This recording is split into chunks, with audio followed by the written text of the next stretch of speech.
ছোট্ট এক গ্রামে বাস করত রাজু নামে এক বোকা ছেলে। সে খুবই সরল প্রকৃতির ছিল, কিন্তু তার কাণ্ডকারখানায় সবার হাসির কারণ হতো। একদিন রাজু গ্রামের রাস্তা ধরে হাঁটতেছে আর একা একাই বলতেছে, থাকবই না আমি এই গ্রামে। আমাকে সবাই বোকা বলে, কেউ আমাকে চালাক বলে না। আমি যাই করি সবাই আমাকে নিয়ে হাসাহাসি করে, ভালো লাগে না। উফ, বড্ড ক্লান্ত লাগতেছে, এখানে এবার একটু বসা যাক।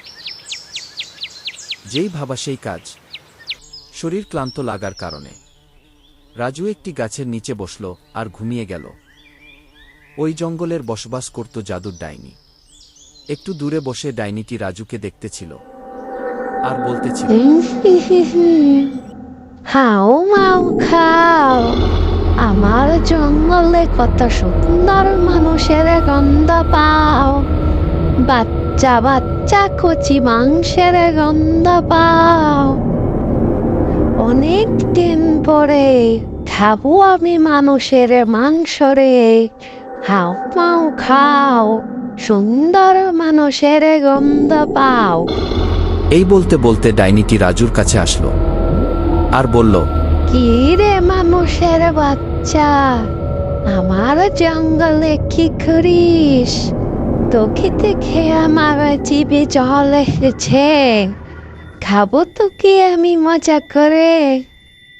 এমন অবস্থায় রাজু অনেক ভয় পেল আর কাপা কাপা কণ্ঠে ডাইনিকে বলল, আমাকে তুমি ক্ষমা করে দাও রাক্ষসী রানী। তুমি জানো আমার না অনেক কষ্ট, আমাকে না আমার গ্রামের কেউই চালাক বলে না, সবাই বোকা বলে। রাজুর মুখে এই কথা শুনে রাক্ষসের মনে একটু মায়া হলো এবং সুযোগ দিয়ে বলল, তোর দেখি অনেক কষ্ট, যাই তোকে তাহলে একটা সুযোগ দে, একটা প্রশ্ন করি, যদি উত্তর দিতে পারিস তাহলে তোকে ছেড়ে দেব।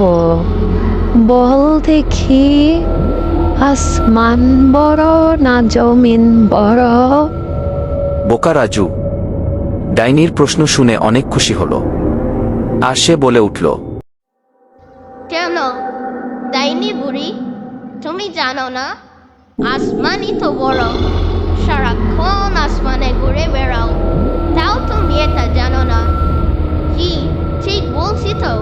রাজুর মুখে এমন সঠিক উত্তর শুনে রাক্ষসী ওখান থেকে ওড়ে চলে যায় আর রাজু তার গ্রামে ফিরে আসে। প্রিয় ভিউয়ার্স, এমন আরও সুন্দর গল্প শুনতে চাইলে কমেন্ট করে পাশে থাকবেন।